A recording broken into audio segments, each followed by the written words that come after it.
First part नहीं देखा है तो आप जाकर के फर्स्ट पार्ट वाली वीडियो को देख सकते हो, link is in the description box. So before starting our second part, let us have a quick recap of our first part. तो फर्स्ट पार्ट में हमने क्या क्या देखा था कि सबसे पहली बात तो बेसिकली जो हमारी पूरा चैप्टर है स्टोरी ऑफ विलेज पालनपुर, ये हमारी जो स्टोरी है this is not a real story, we all know ये एक इमेजिनरी स्टोरी है, राइट। सो अब हमने देखा था कि पालनपुर जो है, पालनपुर के दो बेस्ट फ्रेंड्स है, राइट। कौन कौन से बेस्ट फ्रेंड है? एक तो हमारे पास रायगंज है, ठीक है, और एक शाहपुर है, ठीक है। उसमें हमने देखा था कि रायगंज जो है वो एक बिग विलेज है, ओके, और शाहपुर कंपेरेटिवली थोड़ा स्मॉल टाउन है, ठीक है।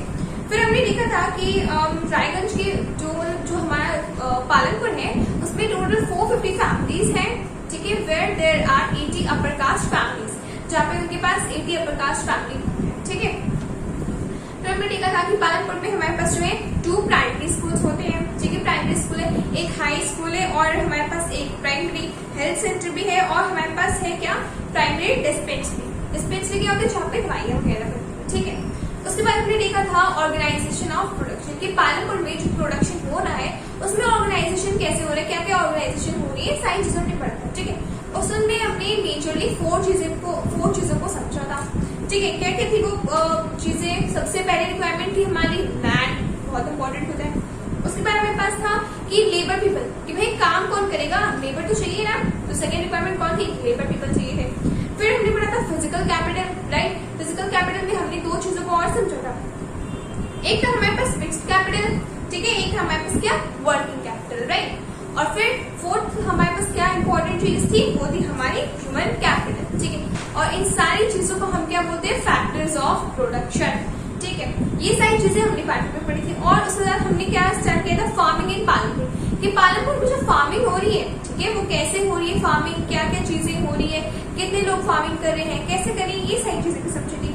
उसमें हमको थी 3 चीजों को पढ़ना था फार्मिंग इन पालनपुर में। क्या क्या थी? एक तो था लैंड इज फिक्स्ड, कि पालनपुर में जितना भी लैंड का एरिया है भाई वो तो फिक्स्ड है, ठीक है। और हमने ये भी देखा था कि पालनपुर में टोटल जितने भी लोग हैं 100% लोग में से 75% पीपल जो है वो फार्मिंग में इंगेज्ड है, ठीक है। 75% जो है पीपल वो क्या काम करते हैं, फार्मिंग करते हैं, फार्मिंग करके अपना घर चला रहे हैं, ठीक है।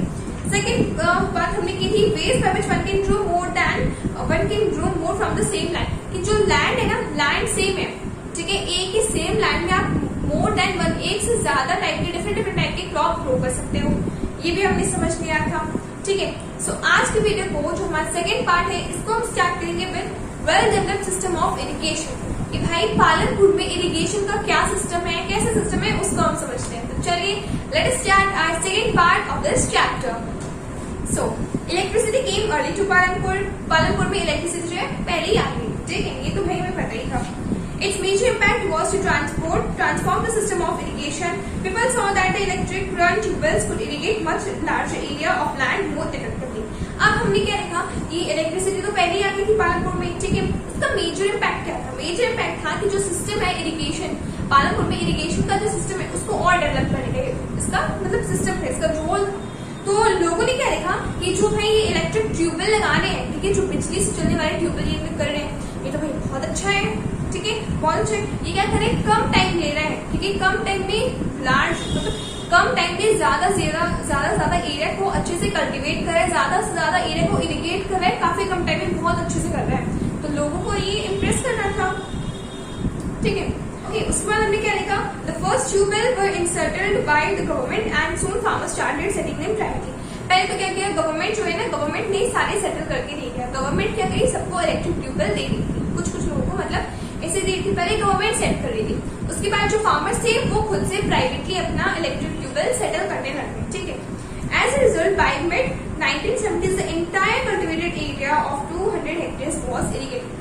अब इतना अच्छा सिस्टम हो रहा था, सब लोग खुश थे, तो क्या रिजल्ट आया कि 1970s के मिड में 1970s के मध्यकालीन टाइम में, ठीक है, क्या हुआ था, 200 हेक्टेयर का जो एरिया था भाई इरिगेट हो गया था, बहुत अच्छे से इरिगेट हो गया था, सब खुश थे। अब बात करते हैं हम मल्टीपल क्रॉपिंग। ओके, कि भाई मल्टीपल क्रॉपिंग क्या होती है, to grow more than one crop on a piece of land during a year is known as multiple cropping. Very simple, एक हमारे पास लैंड है, ठीक है, फॉर एग्जाम्पल 2 हेक्टेयर का लैंड है, वहां पे मैंने एक क्रॉप से ज्यादा, ठीक है, मोर देन वन क्रॉप मैंने ग्रो कर दिया एक ईयर में, उसे बोला मैंने क्या, मल्टीपल क्रॉपिंग, ठीक है। एक ही गिवन लैंड में जब आप एक से ज्यादा क्रॉप को ग्रो करते हो एक पर्टिकुलर ईयर में, उसको हम बोलते हैं multiple cropping, as simple as it is, ठीक है। It is the most common way of increasing production on a given piece of land. बहुत कॉमन वे है प्रोडक्शन को इंक्रीज करने में, क्योंकि आपके पास लैंड जो है, लैंड तो वही है, जितना है उतना ही है, 2 हेक्टेयर है तो 2 हेक्टेयर है। अब उसमें आप मोर देन वन क्रॉप ग्रो करें तो अच्छी बात हुई, प्रोडक्शन इंक्रीज हुआ, right. All farmers in Palanpur grow at least 2 main crops. Many are growing potato as a third crop in the past 15 to 20 years. अब जितने भी लोग हैं पालनपुर में वो क्या कर रहे हैं, 2 मेन क्रॉप तो वो ग्रो कर ही रहे हैं, डेफिनेटली 2 मेन क्रॉप कर रहे हैं सारे के सारे फार्मर्स, ठीक है। कुछ फार्मर क्या कर रहे हैं, थर्ड क्रॉप भी ग्रो कर रहे हैं, ठीक है, तीसरी क्रॉप भी ग्रो कर रहे हैं एज पोटेटो, ठीक है।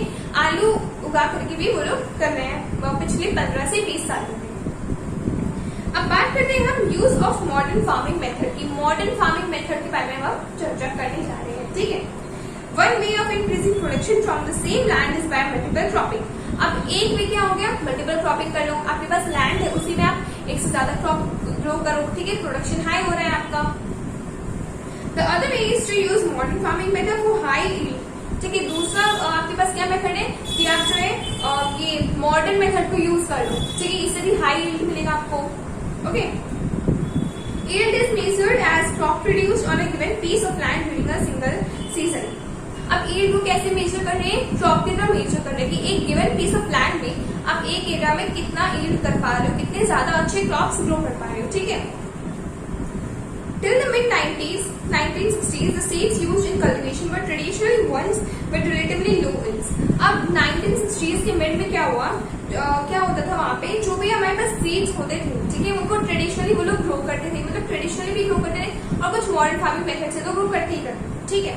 अब जो ये हमारे पास ट्रेडिशनल जो मेथड था उनमें क्या करता था, ये लोग लो यील्डिंग वैरायटी करते थे, मतलब जो यील्ड आता था वो थोड़ा लो होता, रिलेटिवली लो होता था, ठीक है।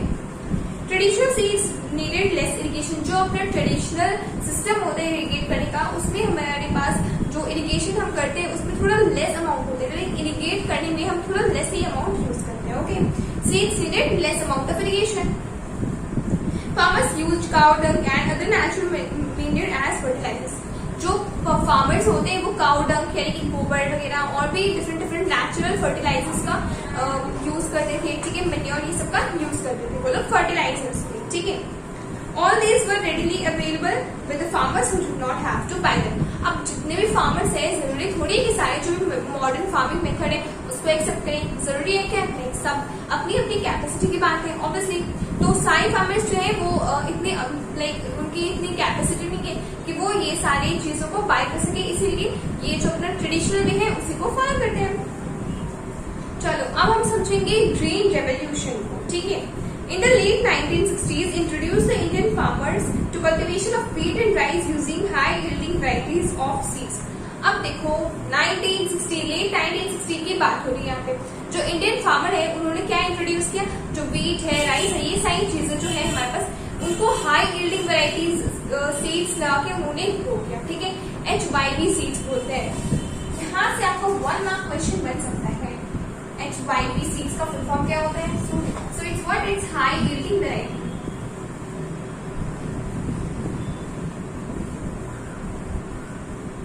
High yielding varieties. Okay, HYV seeds यानी high yielding varieties। नाम से समझ में आ रहा है कि yield कैसा देंगे, हाई देंगे, ठीक है।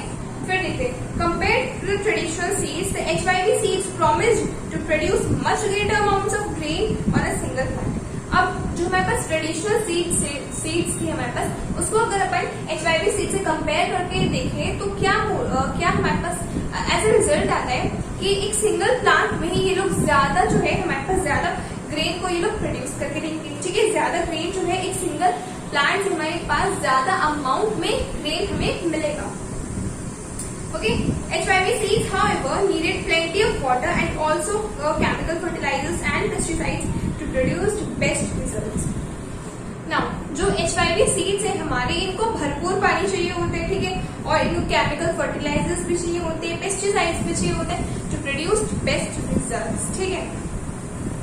Farmers of Punjab, Haryana and Western Uttar Pradesh were the first to try out the modern farming in India. जो फार्मर्स है हमारे पास पंजाब के, हरियाणा के, वेस्टर्न उत्तर प्रदेश के, जो भी हमारे पास फार्मर्स है, ये क्या है हमारे इंडिया में पहले हैं जो हमारे मॉडर्न फार्मिंग मेथड्स को यूज करते हैं, ठीक है। The farmers in these region set up tubewells for irrigation and made use of HYB seeds, chemical fertilisers and pesticides in farming. जो इन 3 रीजन्स के जो फार्मर्स हैं ये क्या करते हैं, ट्यूबवेल्स का यूज करते हैं, ठीक है।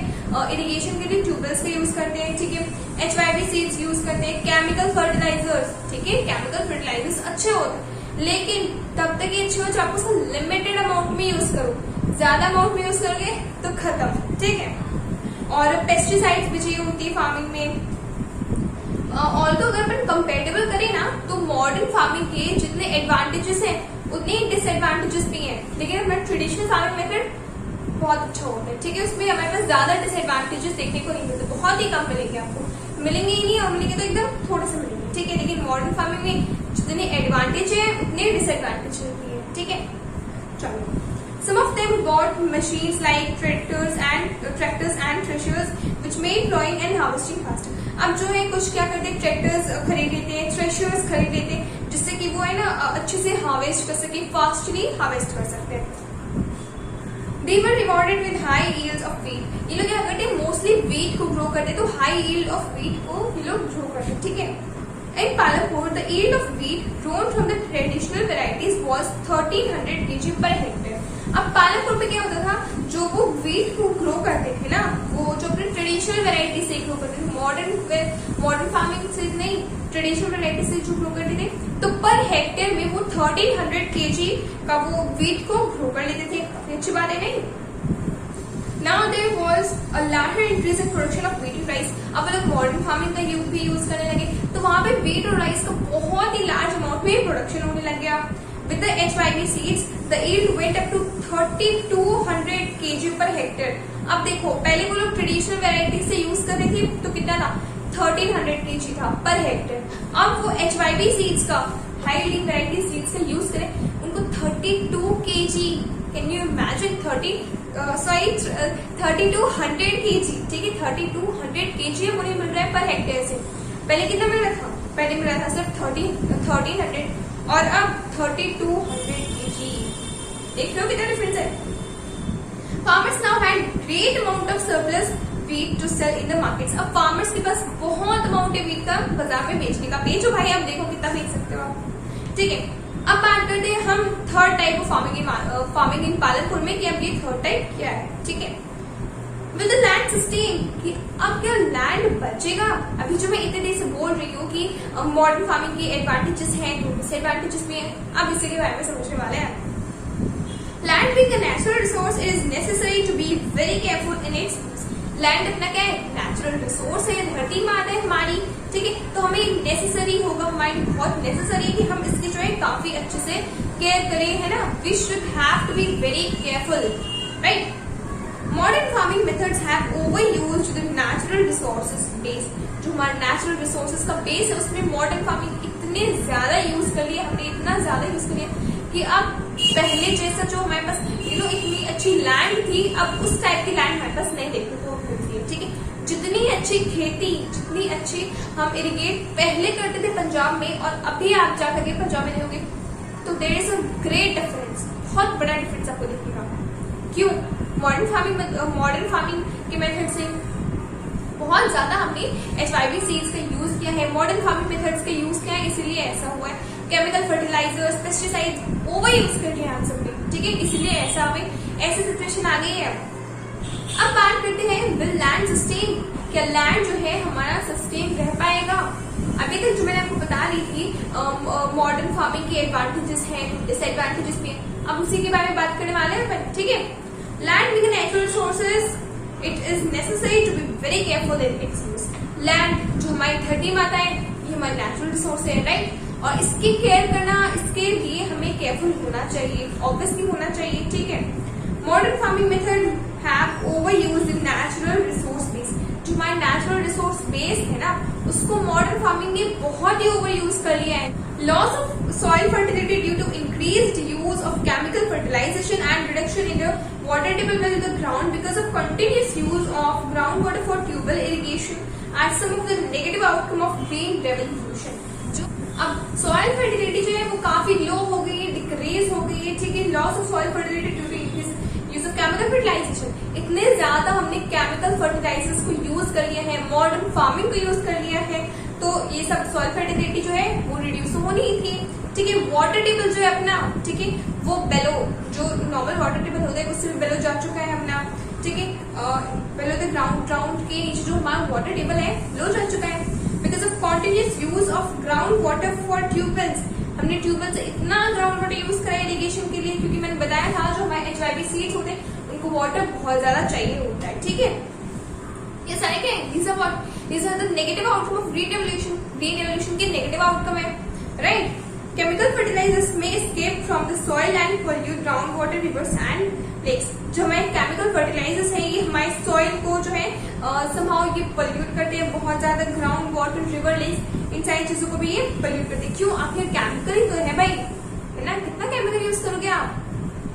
Chemical fertilizers can also kill bacteria and other microorganisms in the soil। Soil में हमारे पास बैक्टीरिया और जो डिफरेंट माइक्रोऑर्गेनिज्म बहुत ही ज्यादा इंपॉर्टेंट होते हैं। क्यों? क्योंकि वो हमारे सॉइल को फर्टाइल बनाते हैं, और जो केमिकल फर्टिलाइजर्स हैं ये इन्हीं बैक्टीरिया और माइक्रो ऑर्गेनिजम्स जो हमारे सॉइल को फर्टाइल बनाते हैं, ठीक है, उसी को किल करना है केमिकल फर्टिलाइजर्स। तो देख लो कितना ज्यादा नेगेटिव आउटकम आ रहा है। This means sometime after their use soil will be less fertile than ever before। इसका क्या मतलब होता है, पहले जैसे सॉइल की हमारी सिचुएशन थी उससे भी कई ज्यादा बेकार, गैर गुजरल अब जो है सॉइल की हमारे पास सिचुएशन आ गई है। पहले तो फिर भी ठीक थी, अब तो और कम हो गया है, फर्टिलिटी जो है बहुत लो हो गई है। Continuous use of chemical fertilisers had led to degradation of soil health. Soil की जो हेल्थ है एकदम खराब हो गई है, सॉइल बीमार हो गई है, फीवर, थायराइड, क्या क्या जो भी बीमारी, सारी बीमारी हो गई है सॉइल को, ठीक है। Punjab farmers are now forced to use more and more chemical fertilizers and other inputs to achieve the same production level। This means cost of cultivation is rising very high। Obviously ये बहुत obvious है। पंजाब के जो farmers है उन्होंने इतना ज्यादा chemical fertilisers का यूज कर लिया है कि उनकी जो सॉइल है बहुत ही खराब हो गई है, फर्टाइल बिल्कुल भी नहीं रही है वो। अब वो लोग मजबूर हो गए, दे आर फोर्स्ड नाउ कि उनको अब यही मॉडर्न फार्मिंग यूज करना पड़ेगा, केमिकल फर्टिलाइजर्स का यूज करना पड़ेगा, पेस्टिसाइड सारी चीजों को यूज करना ही पड़ेगा, ठीक है, ताकि वो वापस से उस लेवल की अपनी सॉइल फर्टिलिटी को गेन कर पाए। But is it possible? No, अब ये पॉसिबल नहीं है। अब आपको और ज्यादा आपको ऐसे फर्टिलाइजर्स यूज करने पड़ेंगे, और इसका क्या रिजल्ट आएगा कि जो हमारा कॉस्ट ऑफ कल्टीवेशन है ये बहुत फास्ट, बहुत ही जल्दी से ही हाई जाएगा, बहुत फास्ट ये ग्रो करने लग जाएगा, ठीक है। सो क्या हम समझते हैं इससे कि हमें मॉडर्न फार्मिंग मेथड जो है ये यूज करो, बट तब तक यूज करो जब सारी चीज लिमिट में है। बोलते ना लिमिट से ज्यादा कुछ भी नहीं करना चाहिए, सेम है भाई, लिमिट से ज्यादा आप कुछ भी करोगे तो उसका रिजल्ट तो खराब ही आना है। अब हम बात करते हैं how is land distribution between the farmers of Palampur. Palampur में जो लैंड है, लैंड की कहानी मैंने पार्ट 1 में बताई थी कि काफी बहुत ही डिस्क्रिमिनेशन हो रहा है वहाँ पे। अपर कास्ट फैमिली वाले तो बड़े सारे अच्छे लैंड लेकर के अपने पास ले रहे हैं, और बाकी लोग जो है उनको छोटे से लैंड 1 हेक्टेयर 2 हेक्टेयर दे रहे हैं। बहुत लाइन्स आती है भाई। Not all the people engage in agriculture have sufficient land of cultivation. Obviously मैंने बताया था आपको पहले भी कि जो पालमपुर है उसमें भी जो जितने लोग फार्मर्स हैं जो कल्टीवेट करते हैं, ठीक है, क्रॉप ग्रो करते हैं, उन सबके पास सेम लैंड है नहीं, ठीक है, सफिशिएंट अमाउंट में लैंड नहीं है उनके पास, ठीक है। इन Palampur about 1/3 of the 450 families are landless, that is 150 families। Most of them Dalits have no land for cultivation of the remaining 240 families cultivate small plots of land less than 2 hectare in size। Oh my God। Now see, मैंने आपको बताया था कि पालमपुर में total कितनी families है, 450 families है। उस 450 का 1/3 करोगे आप, दैट इज व्हाट 150, ठीक है। 150 फैमिलीज है उसमें से मोस्ट ऑफ पीपल क्या है, दलित है, यानी कि उनके पास के बहुत ही कम लैंड है और नो लैंड, कोई जमीन नहीं है उनके पास। और जो बाकी की 150 फैमिली जो एकदम लैंडलेस पास जो है लैंड नहीं है, ठीक है। 450 फैमिलीज है अपर कास्ट, उसमें 450 फैमिलीज है सॉरी टोटल पालनपुर, उसमें 80 अपर कास्ट फैमिली वाले अच्छे खासे लैंड अपने पास लेके बैठे हुए हैं वो, और उसमें 150 फैमिलीज लैंडलेस है, उनके पास कोई भी लैंड नहीं है। बाकी की रिमेनिंग जो 250 फैमिलीज है वो छोटे छोटे से स्मॉल प्लॉट्स एरिया लेके रखे हैं, और किसी के पास लेस देन 2 हेक्टेयर, 2 हेक्टेयर कितना कम होते हैं उससे भी कम ही है उनके पास 250 फैमिलीज जो बाकी बची हुई है, ठीक है। Small plots are cultivated by small farmers, जो कुछ फार्मर्स हैं वहाँ पे जिनके पास स्मॉल प्लॉट है, छोटा सा एरिया है, वो लोग क्या करते हैं वहाँ पे फार्मिंग कर रहे हैं अपना। On the other hand, more than half the area of village is covered by plots that are quite large in size. अब उसी की दूसरी जगह on the other hand, जो आधा एरिया है टोटल पालनपुर में, जो 80 अपर कास्ट फैमिलीज वाले लोग ने जो लैंड लेके रखा है, तो वो काफी लार्ज है। These are quite large in area wise बहुत बड़े हैं वो, ठीक है। There are 60 families of medium and large farmers who cultivate more than 2 hectares of land. यहाँ पे जो है 60 फैमिलीज हैं जो कि जो मिडिल क्लास है, मिडिल क्लास फैमिली से बिलोंग करते हैं, मीडियम और लार्ज फार्मर्स है कुछ जो कि क्या करते हैं more than 2 hectare of land, जो 2 हेक्टेयर से ज्यादा थोड़ा एरिया में कल्टिवेट करते रहते हैं। A few of large farmers have land extending from over 10 hectare or more, और कुछ लोग तो ऐसे भी हैं जिनके पास 10 हेक्टेयर है और उससे भी ज्यादा है। कहाँ जो बेचारे हमारे पास दलित है उनके पास तो कोई लैंड ही नहीं है। दलित वर्ड याद रखना, दीज आर लैंडलेस पीपल, ठीक है। दलित के पास कोई भी लैंड नहीं है, these are totally landless, okay. और जो बाकी की 250 है फैमिलीज, उनके पास 2 हेक्टेयर या तो फिर उससे भी कम। और ऑन द अदर हैंड जो हमारे बड़े बड़े लोग हैं, 80 अपर कास्ट फैमिलीज वाले लोग बड़े सारे एरिया अपने पास लेके रखे हुए हैं उन्होंने, 10 हेक्टेयर और किसी के पास तो उससे भी ज्यादा एरिया है, ठीक है। अब ये तो हमने समझ लिया। अब इस टॉपिक को हम एक केस स्टडी से भी समझेंगे, ठीक है। इकोनॉमिक्स में आपको केस स्टडी देखने को बड़ी अच्छे से, बड़ी सही, आपको बहुत चैप्टर में आपको केस स्टडी मिल जाती है, ठीक है। इससे आपको एग्जाम्पल्स मिलते हैं, आपको और अच्छे से आपके कॉन्सेप्ट क्लियर होते हैं। तो चलिए अब हम बात करेंगे एक केस स्टडी जो कि है एक इंसान गोविंद के बारे में, okay. In 1960, Govind was a farmer with 2.25 hectare of largely unirrigated land. 1960 की बात हो रही है, गोविंद नाम का एक इंसान है, ठीक है, जिसके पास 2.25 हेक्टेयर की लैंड है, ठीक है, जो कि अनइरिगेटेड है, इरिगेटेड लैंड नहीं है वो, this is unirrigated land, okay. With the help of his 3 sons, Govind cultivated the land. अब गोविंद है, गोविंद के उसके 3 बेटे हैं, ठीक है। अब गोविंद ने क्या किया, खुद और गोविंद के 3 जो बेटे हैं उन सभी ने उस छोटे से एरिया में कल्टीवेशन करना स्टार्ट कर दिया। Though they didn't live very comfortably, the family managed to feed itself with a little bit of extra income from one buffalo that the family possessed.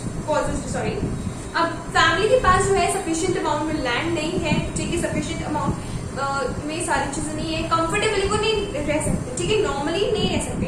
जो फैमिली है उन सारी चीजों को मैनेज करके रहना होता है, ठीक है, बहुत सी चीजें मैनेज करनी होती है उनको with a little bit of extra income, थोड़ी सी। एक तो वो लोग फार्मिंग करते हैं, मैंने बताया, छोटू सा जो 3 बेटे हैं उनके और गोविंद है वो सब थोड़ा कल्टिवेट करते हैं, और थोड़ी सी इनकम, छोटी लिटिल इनकम, वो एक जो उनके पास भैंस है उनसे दूध निकाल करके वो बेचते होंगे, जो भी करते होंगे। तो अब भैंस से दूध निकालोगे तो कितने पैसे ले लोगे, 1000-2000 पैसे तो मिलेंगे नहीं। छोटा सा काम करो उसके भी छोटे से ही पैसे मिलेंगे, ठीक है। तो ये सारी छोटी छोटी चीजों से वो क्या कर रहे हैं, अपना घर चला रहे हैं, कंफर्टेबली नहीं रह पा रहे हैं वो लोग, ठीक है। Some years after Govind's death, this land was divided among his 3 sons. अब उसकी गोविंद की जो है ना, गोविंद की क्या होती है, कुछ साल बाद डेथ हो जाती है, उनकी मृत्यु हो जाती है। अब जो उनका लैंड है 2.25 हेक्टेयर का जो लैंड है, इतना छोटू सा तो लैंड है, अब उस लैंड को उनको अपने 3 बेटों में इक्वल अमाउंट में बांटना है। कैन यू इमेजिन, इतने छोटे से लैंड को कैसे बांटोगे 3 लोग में? तो फिर बांट दिया, छोटा छोटा लैंड 3 को मिल गया, ठीक है। Each one now has a plot of land that is only 0.75 hectare in size. अब जो 3 बेटे हैं उनके पास ऑब्वियसली अब टोटल एरिया ही 2.25 हेक्टेयर है, तो हम उससे क्या ही एक्सपेक्ट कर सकते हैं, राइट। तीनों बच्चों को, जो उनके 3 बेटे हैं उनको 0.75 हेक्टेयर की जमीन मिल गई, ठीक है। Even with improved irrigation and modern farming method, Govind are not able to make a living from their land. अब गोविंद है, गोविंद के 3 बेटे थे, ठीक है, उनकी भी शादी होंगी, उनके भी बेटे होंगे, बच्चे होंगे, बेटा बेटी जो भी हो, ठीक है। तो लैंड तो उतने ही रहेगा ना, आपका टोटल लैंड था 2.25, उसमें भी 3 भी थोड़ा ज्यादा हो सकता। अब इतने छोटे से एरिया में आप क्या ही कल्टीवेट कर पाओगे बताओ। तो और ज्यादा प्रॉब्लम आ गई, ठीक है, और ज्यादा बहुत ही बुरी सिचुएशन होती है, right. They have to look for additional work during part of the year. अब उनका जो ये काम कर रहे हैं उनमें उनको एडिशनल वर्क भी देखना पड़ रहा है, तो ऑब्वियसली उनको साइड में कोई एडिशनल वर्क करना ही पड़ेगा। सो देख रहे हो ऐसी सिचुएशन क्रिएट हो गई है, इतने छोटे छोटे से लैंड मिल रहे हैं, उनको भी डिवाइड कर दिया, ठीक है, और नंबर ऑफ पीपल जो है वो तो बढ़ ही रही है फैमिली में, तो प्रॉब्लम तो आ ही रही है, ठीक है। तो इस केस स्टडी से हमने ये भी समझ लिया है कि जो पालनपुर है उसमें काफी डिस्क्रिमिनेशन है, राइट। सो यहाँ तक होता है हमारा सेकेंड पार्ट। इसके बाद हम मिलेंगे हमारे नेक्स्ट पार्ट में, which will be the third part of our chapter. Okay, so this was all about our second part. Okay, I'll meet you in our third part. Till then, take care and